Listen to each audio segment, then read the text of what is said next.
Hello, my name is John Sweeney. I'm the religion editor here at Monkfish Publishing, and I am here with someone that some of you know, and hopefully some of you don't, but Sister Julia Walsh. It is her publication day for for Love of the Broken Body. I should have balloons or something when I say that, but congratulations, Julia.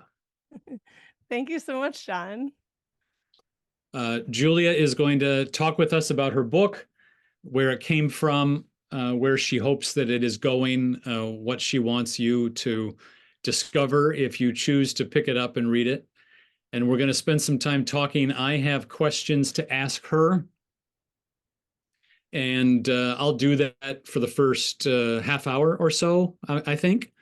And then when we get to the bottom of the hour, I will start looking at the chat. And so if you have questions for her, and I hope you do, please type them in the chat. We are not going to give you the floor because that's dangerous. So we're not going to give you the floor and let you ask your own questions and unmute you. Instead, you're going to put your questions in the chat and I will ask them for you. So hopefully that's okay with everybody. But with those ground rules, maybe we should just get started. So as I said, it's publication day. And congratulations to you, Julia. The book has been a long journey, and Yeah. you know that. I was your editor, and I've known about you working on this book for many years. And I'm also your friend, and so I've also heard some of those stories. But I wonder, there's got to be a few people here who haven't heard about the journey of the book, and I think it would be interesting to have you just explain a little bit about how long have you been working on it and why did you start it? Where does it come from in you? Tell us something about that. Okay. Yeah. Thanks, John. Yeah. So I guess where does the story really start? Since it's memoir, it starts it starts way back in college, teen years when I felt the call to religious life and also felt the tension because as some of my friends labeled me, I boy crazy. And so this is the tension that I've been living with um for my whole adulthood. And then I still entered the Franciscan Sisters of Perpetual Adoration based in La Crosse, Wisconsin, who I will call FSPA for short from now on. When I was just 24 years old without those questions resolved within me. And yet I felt like it was the thing I was meant to be doing. So I went ahead and I entered into the journey. The first year and a half of my formation experience uh, was confusing and complicated, but it got a it got even messier after I entered the novitiate, and um, I found out that my parents sold the farm that I grew up on in Iowa, and I asked for permission to go back to the farm and pray my goodbyes. And um, so this was just a month into the novitiate. So that's the 2 years of preparation for the vows of poverty, celibacy, and obedience. So it's really the deeper immersion into the life of prayer. We'll Yeah. come back to those, by the way. Oh, okay. Okay, got it. So anyway, there I am on the farm alone because everyone was at work when I got there, and I'm planning to take a night of prayer. And um, I tried to climb down this cliff that I used to climb up and down when I was a little girl, no problem. And unfortunately, the rock crumbled, and I fell face first into a creek. And it had a limestone creek bed. So immediately I felt my face shatter, um, my glasses washed downstream, and I'm alone and bloody and broken. And anyway, the story unfolds. People can read about it in the book, but as I then had to go through this journey of healing, of recovery, and while I'm still adjusting to religious life and accepting the fact that my sense of home has changed and my identity is changing, and I'm wrestling with the questions of how I'm meant to live my life. Um I felt like the only way I could, well, I think what happened was I became aware of the power of the story. There were all these things that were amazing me as they were happening. And it just felt like such a miracle. Like, I don't think I used the word miracle at all in my book, but it really did feel like a miracle that I had survived. And I felt compelled to reflect on my experience and my trauma in light of my discernment of vows and uh, contemplating the charism of my community, which is a Eucharistic community, which means that we're devoted to sharing bread with one another and adoring Christ in the sacredness of the table and in community. So as I was learning more about my community and how I fit and belonged there, I recognized that my story could only made sense in light of being a person who is blessed, who is broken and shared, just like we celebrate at Catholic masses. So that's why you chose to write the story. You chose to Mhm. write the story because you were reflecting on it and you needed to sort of put it into words and sort it out. Yeah, and I felt like it was such a powerful story and I couldn't keep it to myself. Like it felt like in alignment with my vow of poverty, I had to share it. And it wasn't mine to keep. Some obviously we each of us are broken and we go through different experiences that help us to know our brokenness. That's part of what it means to be human. Some stories need to be kept to ourselves. Some stories ought to be kept private. This story, though, I felt like it wasn't mine because I was so conscious of how God was working in it. And I really felt the power of Christ throughout the whole experience. And yeah, I guess, I'm reminded one of our mutual friends, Adam, likes to tease me that I'm an evangelist. So I kind of can't help it. And I want to just share the good news when I experience it, right? And so there's that probably compelled me to tell the story too.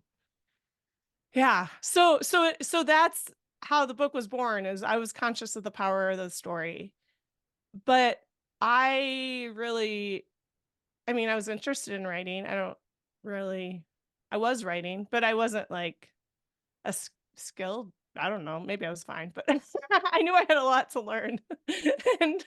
and I knew I needed to study craft and I needed to uh learn what it meant to put a book together and how to do that and to learn about the ins and outs of publishing. And there was just so much that I learned. And so there were all these confusing ups and downs and hiccups along the way. And um I think it was over mm, 5 or 6 years after the trauma. It was after my final vows that I decided, yeah, I think I'm going to write this story and make it available to the world. This feels appropriate. But I still didn't really have the courage because it's such a vulnerable story. I began drafting, and I remembered this morning that I think my earliest drafts were written about 8 years ago. And then I think it was about 6 years ago that I began conversations with publishers. So it took a long time to get here and a lot of rejection and confusing things. But I don't know, maybe the most powerful creative things that we offer to the world are meant to take on a life of their own. No, there's a lot of great stories about, great books that went through years and years and dozens of rejections. So Mm. if you had some of those, you're in great company. Yeah, there you go. Uh, so the title, the brokenness of the title. So that's the title again for everybody, For Love of the Broken Body. So you mentioned before, and you don't need to apologize, you are a nun after all. You mentioned before, you do talk like a Christian sometimes. Right. You were talking about how your religious order is focused in large part on the brokenness of Christ in the Eucharist, right? The adoring Hmm. brokenness of Christ. So we get that. But and then the way you tell your story just now and in the book, very powerfully, your own brokenness is all over the place. Mm. How do you how do you feel that your brokenness is going to be of a benefit to the reader, to the person who picks up your book? What's your hope? Yeah. Yeah. Along the way, as I was healing from my accident, I started to notice that everybody had a story of brokenness. I wasn't special because I had this trauma and I survived. Everyone has a story, and everyone's story of brokenness ought to be respected and revered. And we need to receive one another and their brokenness in a way that uh, doesn't cause people to feel shame. I hope that in fact my story, my vulnerability in models and invites other people to um, respect the brokenness in themselves and others. I hope ultimately it normalizes human brokenness as part of what it means to be human. We are all somewhat broken. And because we're broken, we need to be in community. We need to lean on each other. We need help. We need to be honest and open about who we truly are and how we have weaknesses.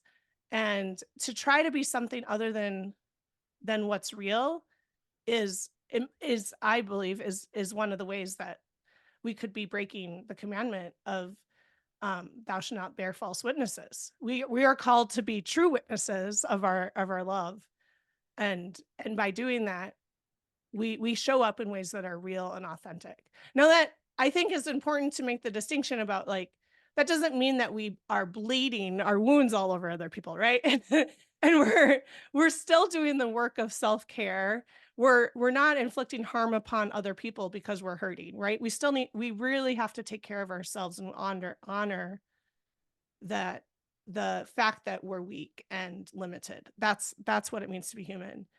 But as a Christian, I look to Jesus as a model for how we can be wounded healers. And I believe that Christ shows us, he imitates, and we're called to imitate him as we show up and give of ourselves and tend to others and care for others in a compassionate way, because we know what brokenness is, because we have experienced the wounds ourselves.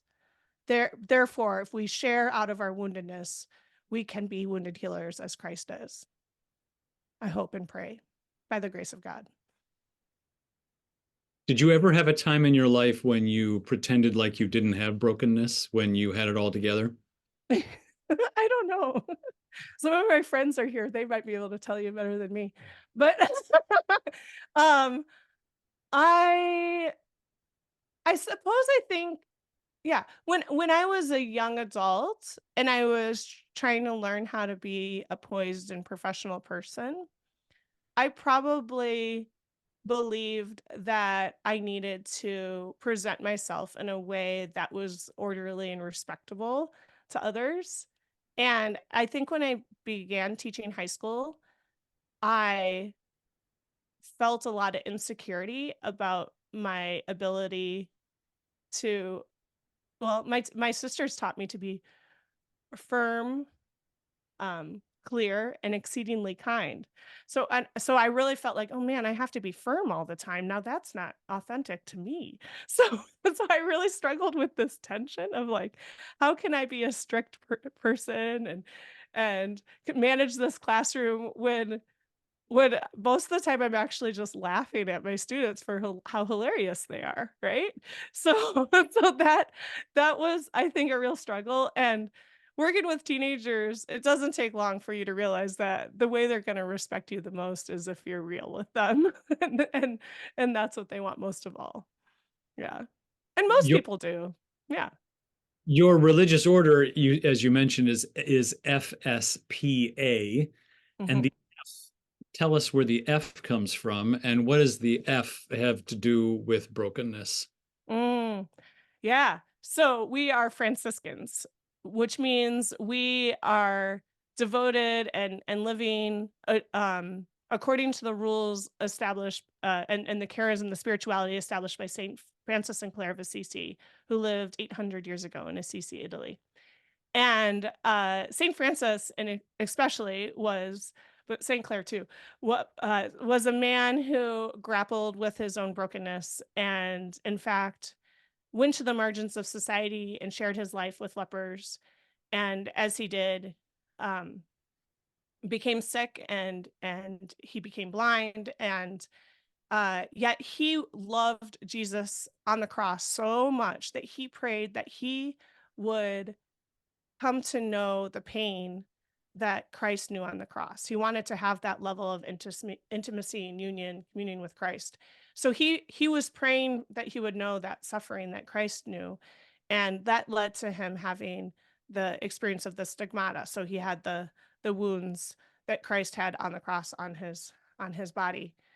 And in addition, when St. Francis started off in his journey of discernment and trying to figure out how he was meant to give his life to God, he was praying in a little broken down, dilapidated church on the outskirts of Assisi called San Damiano. And in that church, he heard Christ speak to him from the cross and say to him, "Francis, rebuild my church, which is falling into ruins." So that is a core mission of Franciscans. We are here to rebuild the church by the ways that we're living the gospel and proclaiming the good news with our lives, by how we're being present to those who are poor and on the margins, how we're living in solidarity with the hurting earth and people. And so we don't run away from brokenness, and in fact we're working for downward mobility and trying to live in solidarity and serve those who are broken. I'm going to pivot to something different. Okay. So I don't know why, but for some reason, in preparation for our conversation today, I decided to spend a little bit of time on your Instagram feed. Oh, really? That's funny. Well, because I had this question in my mind of, I wonder, I mean, one of the things people do when they're trying to understand someone is they think, well, I'll go to their Instagram feed. I mean, it's anyone who wants to hack into your financial accounts goes to your Instagram feed, and they find out the names of your best friends and all those sorts of things, and all the places where you've traveled, and um, so it's just it's an indicator for a lot of people. Uh-huh. Yeah. The And, things we create show who we are. and you're probably older than you look, but you're young enough that your Instagram feed is more important to you than, say, your email inbox, maybe. Right. So, Maybe. so Some anyway, days. I looked at your Instagram feed and I thought it was interesting. I was thinking to myself, I wonder how much Julia's book reflects all of Julia. Mm. And I came away thinking that maybe it doesn't reflect all of you, which means maybe there's more that you have to say, more that certainly more than you're about in your life than just in your book. But I found, three categories in your Instagram posts. Some of them are really churchy. You're clearly very churchy, which makes sense. You're a religious sister. So you have a lot of icons and crucifixes and church interiors and things like that. Yeah. I love religious things. It's true. And you have a lot of people. You Mm. clearly love people. You're Mm. often smiling with people, and you're spending time with people, and you're around tables with people. You've already mentioned that. Mm. Uh, you're around the table is an essential part of your life. And there's a third piece, though, that this is the part that surprised me, I guess, a little bit, which is there's a lot of nature. There's a lot of trees in particular. And I know your book pretty well. And when I looked at all those trees and thought about how much you clearly love trees, I was thinking that trees maybe didn't make it into your memoir. So Mm. I don't know if there's a question in there somewhere, but um, tell me about your love of trees, and why didn't trees make it into For Love of a Broken Body? Well, they did. It was Did they? subtle. Yeah, a Okay. little bit, a little bit. I mean, if you may remember in the story that on the day of the accident, part of what I did is um I wanted to pray in this tree that I used to pray in when I was like a teenager. That was on the edge of our pasture and our farm. I would go back there and I would like sit and do my homework and alone in the woods. Probably just wanting to get in a quiet place by myself. That should have been a sign right there that I was meant to be a nun, right? Anyway, or sister, excuse me. But nonetheless, um, yeah, I think of that tree as a symbol of sort of how earthiness and connection to nature is a major part of who I am. And I think about even just like the plot of like, why did I go back to the farm? It was to say goodbye to the land. But to me, the land are the creatures that are part of the land too. And I wanted to say say proper goodbyes to my favorite trees in the woods, and I wanted to say goodbye to that crick, which, you know, didn't go well. So yeah, I I do love trees a lot. Good noticing, John. Is it, but by the way, is crick how they say it in Iowa? I Instead of, don't know. Is it crick or creek? well, I get it's wherever, it's whatever you say Hmm. it. But I mean, if it certainly was creek for me growing up in Illinois, but maybe in Oh, creek. maybe it's creek. I don't know. I Well, I mean, I moved away from Iowa when I was like, what, 21 years old. That's what's weird about this. I still consider myself an Iowan, but basically left when I left for California and then entered the convent. well, speaking of definitions, why don't you take a second and tell us the difference between a nun and a sister, Okay. Should I read from the glossary? if you would like to? That's one way we could do this. Yeah. Which we wrote together, so it might be different than what others would find in the dictionary. Okay, a sister is a consecrated Roman Catholic woman religious who is out in the world serving God's people and living a life centered around prayer and community. The distinction between nun and sister can be confusing because nuns also use the title sister. Yes, and nun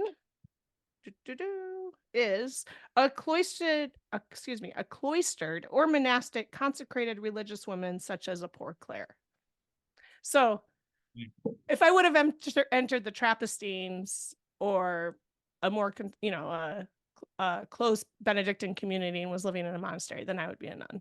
But since I am a third order regular Franciscan, I'm a sister. So most of the books that people hear about from nuns or religious sisters are those who have left and Mm, written their tell-all memoir yeah. about why they left and how oppressive and awful it was.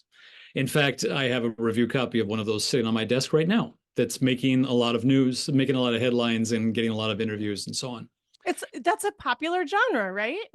Sure is. And you'll always get a publisher's attention with that manuscript because Huh. for some reason people flock to that story. I don't know why, because there aren't many people who ever have the experience of vowed religious life who leave it, but there's something really attractive to people about hearing that inside scoop or something. Yeah. But but it does kind of make me want to ask you about your vows because I think the idea of taking the kind of vows that you took and that any vowed religious person takes, because they're all kind of similar from religious order to religious order, the idea of taking such vows and actually keeping them and living by them is radical and countercultural and unusual, certainly in today's world, but it's also central to your story that you tell in the book. So, Mm-hmm. what are the vows that you took, and how do they relate to the story you tell in For Love of the Broken Body? Yeah. Okay. So I profess the vows of poverty, which is both spiritual and material poverty, which means I try not to own or possess anything. It invites me to let go of my attachments and to recognize that all things are gift. And I'm meant to offer these gifts to others. So it compels me to share again and again. And to live really simply and in solidarity with the poor. There's more I could say. There's been volumes on each of these. So I'm really giving you the abridged version. Sorry. Okay. Celibacy, consecrated celibacy, or in some communities, they say chastity, is about offering my body to God and making myself available to love whoever is in my life. Again, it lines up with poverty because it means I can't possess them or claim them as my own. And I have to allow them the freedom to come and go in my life, from my life, which is really hard, right? I think it's easier for me to get attached to people than things. The vow of obedience is about listening. It's about doing what is God's will and community's will. It's putting God and community's will and desire above my own. And that's I think I have a personality that tends to be a little adventurous and free spirited, and just I could, I think, if left to my own devices, flail all over and never really do anything. But because I've taken a vow of obedience, it means that I have this container where I'm living my life, a container of accountability.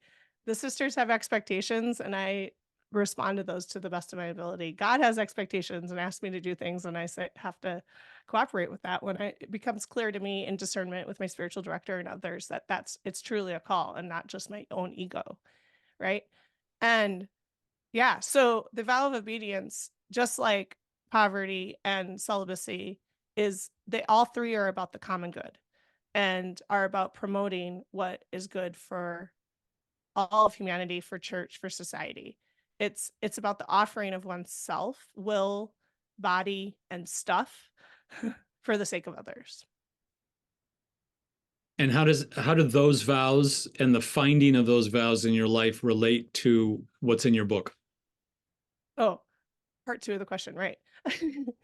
Yeah. So at the end of the story, I profess the vows, and I'm wrestling with them the entire time. The discernment was complicated by,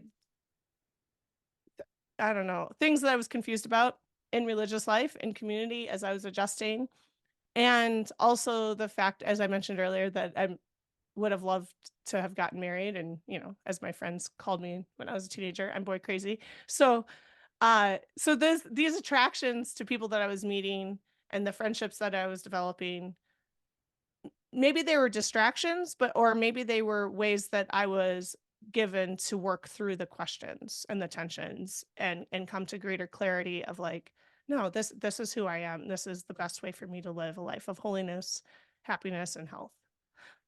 Holiness, happiness, and health, by the way, is Sister Barbara Fiend in her book about the vows says that all the vows and our baptismal promises in general should be pointing to those three things. So your vow, I'm gonna cut right to the most awkward of the vow. Okay. So the vow of chastity, Yeah. because you've mentioned the boy crazy thing twice, so Yeah, I I feel know. like you opened I'm the door. trying to be honest, right? I get to walk through that door because you've opened it. So Mm-hmm. um, the vow of chastity, if you're living by it, and of course I'm assuming you're living by it, and we're hearing that you're living by it, does that mean that you're no longer boy crazy? Like somehow God takes it away? Does it mean, for instance, that you no longer feel attraction? Does it mean that you no longer have the kind of feelings that even married people do sometimes when they're in the presence of someone who is for some reason startling or uh, Mm-hmm. attractive in some way or whatever, you get a little fluttery and your attention goes another. I mean, do you get none of that? Is it because the vow takes it away, or does the vow mean that you process it, uh, you know make it all something else in how you Mm-hmm. experience, how you live it? Yeah. There you go. You got it. Second one, right? I mean, it's not a biological, like, there's no biological transformation change when you make the vows, right? Wouldn't that be nice if all of a sudden, no, I I, am still human. I would imagine there are some people who say that there really is. There's like an ontological change. Like I no Yeah. longer, but that's probably dishonest, huh? Yeah, it is for me. I mean, yeah. And I don't know. I think I have I'm kind of like, I think I even say this in the book, that I get attracted to pretty things, pretty people, like a moth gets attracted to the light, right? And it's just like, oh, look at that pretty. Oh, wow. And and you know, and that I think is an indicator that I'm human and maybe even like Christ a little bit, because God is beauty and God is truth and God is love. So if I am attracted to those things, that is a good thing. And so yeah, it does mean that I have to train my body and my mind to be disciplined and to pay attention and to notice, oh, that feeling has come up again. Okay. So how am I going to handle that? What's a healthy thing to do? Okay. Maybe I talk to my spiritual director about it. Maybe I write in my journal about it. Maybe I just say, thank you, God, for that beautiful person, and let them go. And that's I am called not to possess or claim anyone or think just because I have attracted feelings for someone, I'm supposed to go in that direction with my life. I've made this commitment, and I want to live this commitment with integrity. Thank you. Yeah, you're welcome. Um, you're a spiritual director, Mm-hmm. means that you companion other people, sometimes giving them wisdom, sometimes sharing your experience, and so on. All the things that spiritual directors do with their spiritual directees, which is such an awkward term. Right. But my question is there a way that writing a spiritual memoir, writing a memoir like you've done, writing this book, relates to spiritual direction? Mm.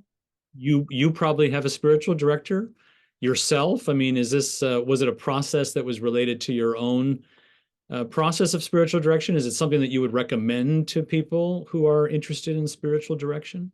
Hmm. That's an interesting question, John. Thanks for finally making me think. No, just kidding. Um, I believe that it's a really good, healthy practice for all people who take their spiritual life seriously to write some sort of spiritual autobiography and to do some serious reflection on how they've become who they are, how they have developed their beliefs and their identity, how they've been formed by God and by others, and how they've said yes or they've resisted God's goodness in their lives, right?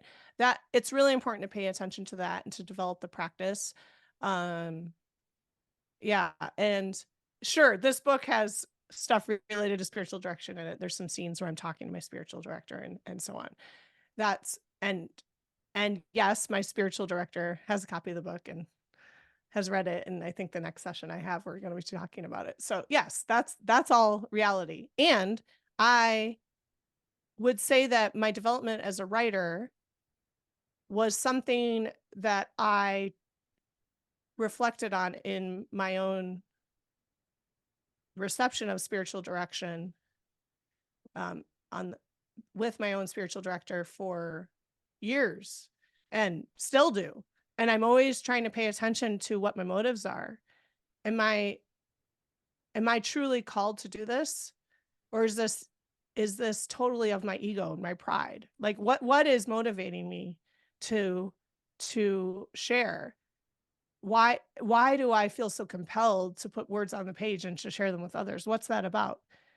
And over time, I've come to know through the gift of my spiritual director that this is part of my own way of praying. And I experience somehow some sort of communion with the God, their creator, as I write. And as a writer, I mean, this book is a great example of it. I really thought it was going to be about just one thing. And it ended up becoming about many, many other things.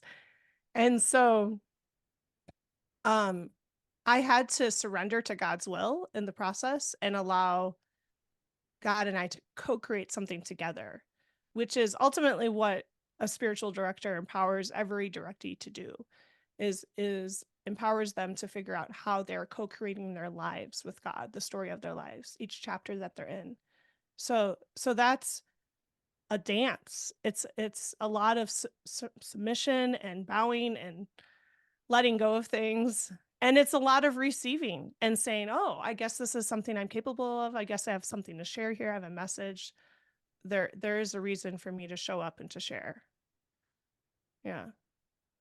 We have a couple of questions from people who are listening to our conversation. I'm going to turn to them. One is from Jean, who wants to sort of dig into community, Ah, which is good because I haven't really asked you about community yet. And Jean says, I think current cultural expectations tell people that they are personally responsible for healing brokenness on their own. For example, millennials outspend all other demographics on self-help products and apps, etc. So when you said you hope to create community of brokenness by being vulnerable about telling your story and respecting the stories of others, why do you think community is important? So why is community so important for you, Julia? And for those who are not part of a religious order, how can your readers find and recognize community if they don't have it? ah,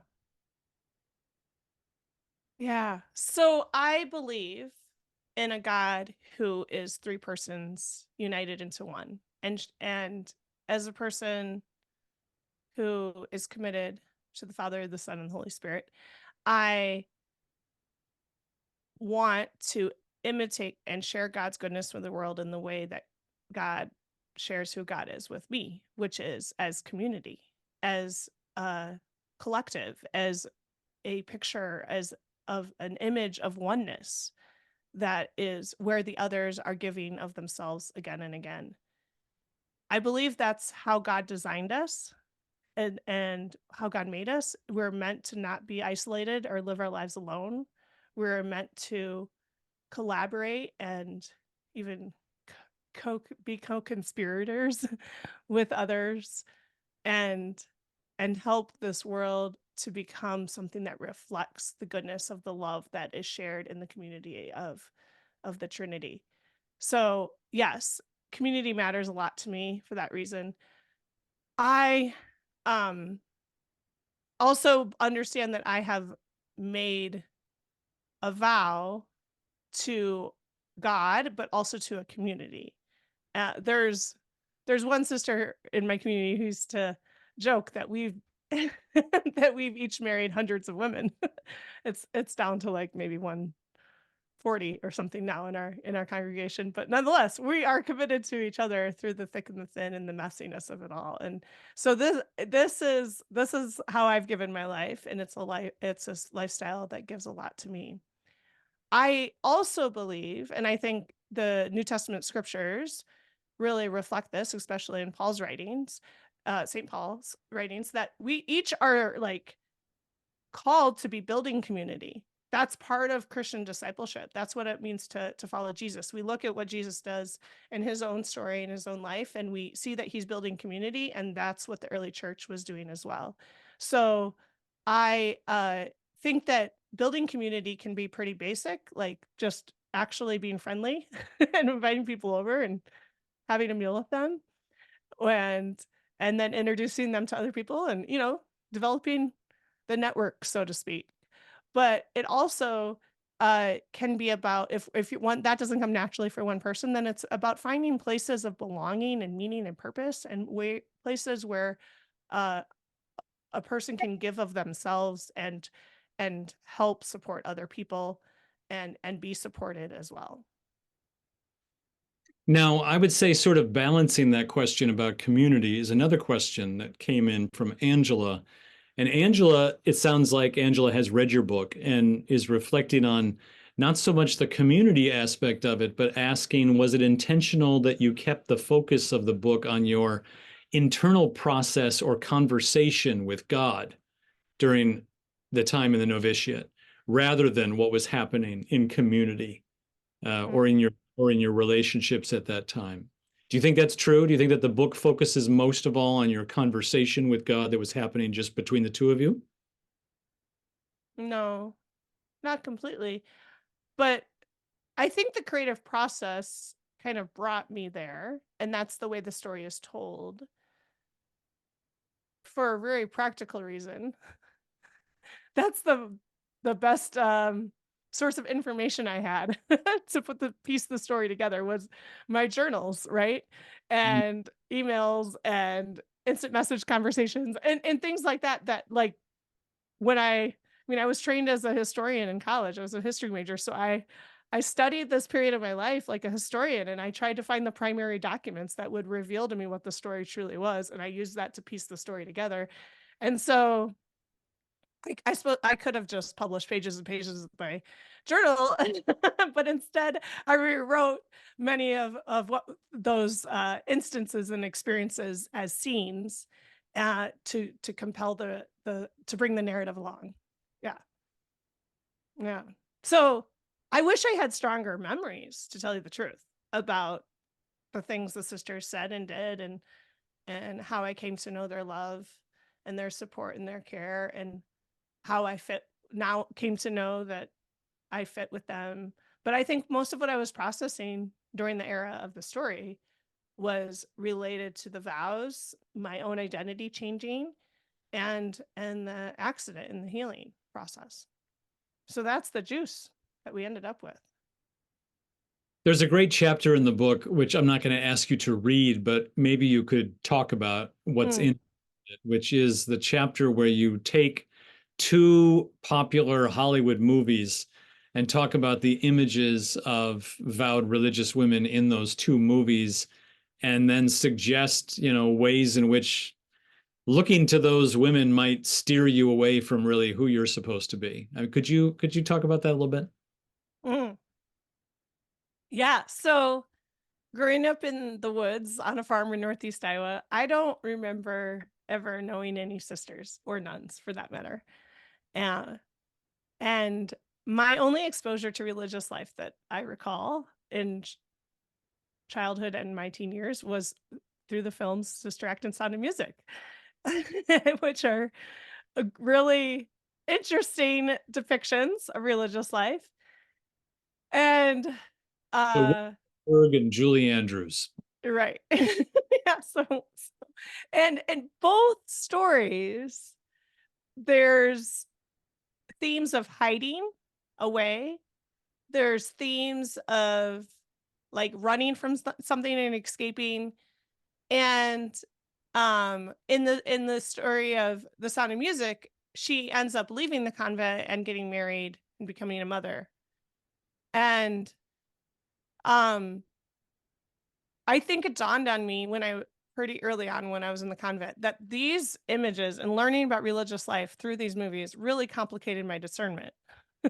And I was glad I became conscious of the fact that I might have be expecting my own life to be like Maria in Sound of Music. I identified more with her character than with Whoopi Goldberg's um, Dolores, I think she's called in that story. So right, and I yeah, so I once I became conscious of like, oh man, I keep looking around for a guy who's going to take me away from the convent. This is dangerous. Like this is complicating things, and and I'm really glad I gained that consciousness that it was influenced by those films, because then I was able to not let it have power, right? And I was able to go to deeper places in my discernment instead. Mm. Yeah. So you are experienced at a lot of things, and one of them I know is writing prayers. You're sometimes, I think, involved in crafting liturgies and rituals and ceremonies and things like that. You haven't talked about where you live. I mean, you haven't talked about. I know you live in an intentional community, and that you have community gatherings that involve rituals that are old and familiar, and some that are creative and new, and so on. If you were to sort of, again, you're allowed to talk like a Christian here at this point. You if you were to write a prayer for Mm, what you wish your book would be or do in the world, mm, mm. Thank you. Now I'm invited and I probably will do that. Thanks, John. I I have been praying and I've been asking people to pray with me that this book will offer a true story of brokenness about religious life that will somehow help the church and society in general to be communities that wherein we are all honoring and respecting the brokenness in one another better and allowing for room for that brokenness. I I keep thinking, oh, I really hope this book is really good for my community, for FSPA, for the church, for women who are discerning religious life, for anyone who's discerning anything and trying to figure out how to listen to God's voice in their life, to pay attention to Christ's power. But so my prayer would be along those lines, but I think it would be also a ritual wherein all people would be invited to embody the offering of their brokenness to the greater good.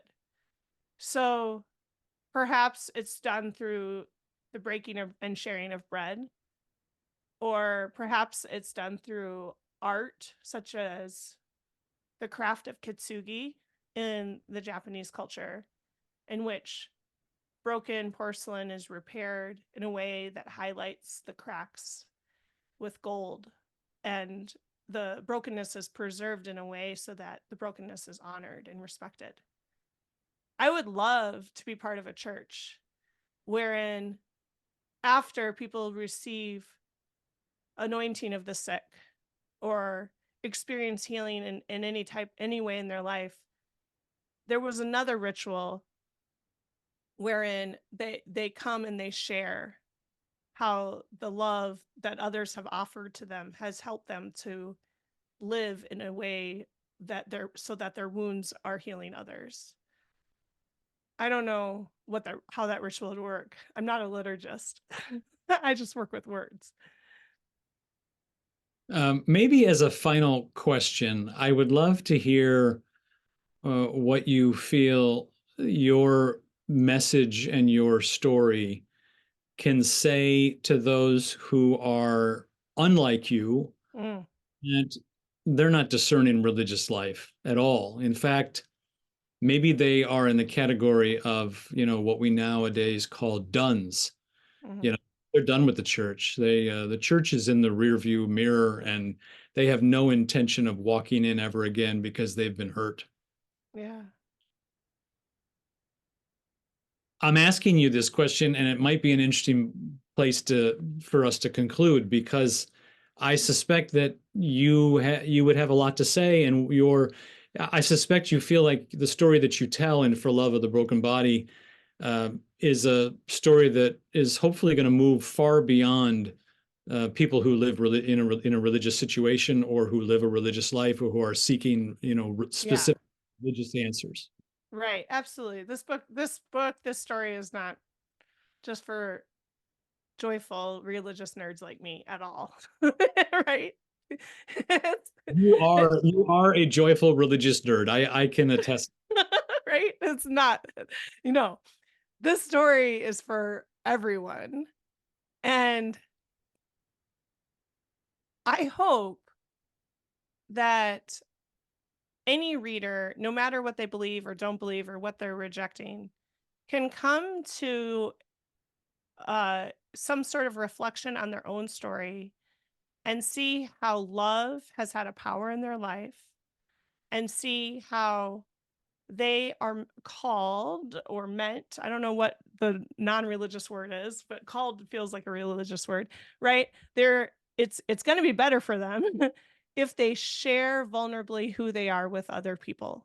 And through acts of service, through acts of solidarity, they can show up in embodied ways and give of themselves, right? No one has to feel good enough to share. No one has to feel good enough to care for other people, but we do it by our presence and our love, by our compassion. Those are universal human things. It doesn't matter what culture, what religion or lack of religion, what everyone at every lifestyle can be a compassionate presence to others. Yeah, Yeah. wonderful. I think that's an evangelism we can all believe in. Good. Well, Sister Julia Walsh, thanks for being with us. And I hope that people will find your book. I know you do too. I hope everyone will find For Love of the Broken Body and read it and get something from it. If we can get any of these things you've suggested that are possibilities, I think our, the brokenness that we all experience will be made whole in some way if we can share it with each other, won't it?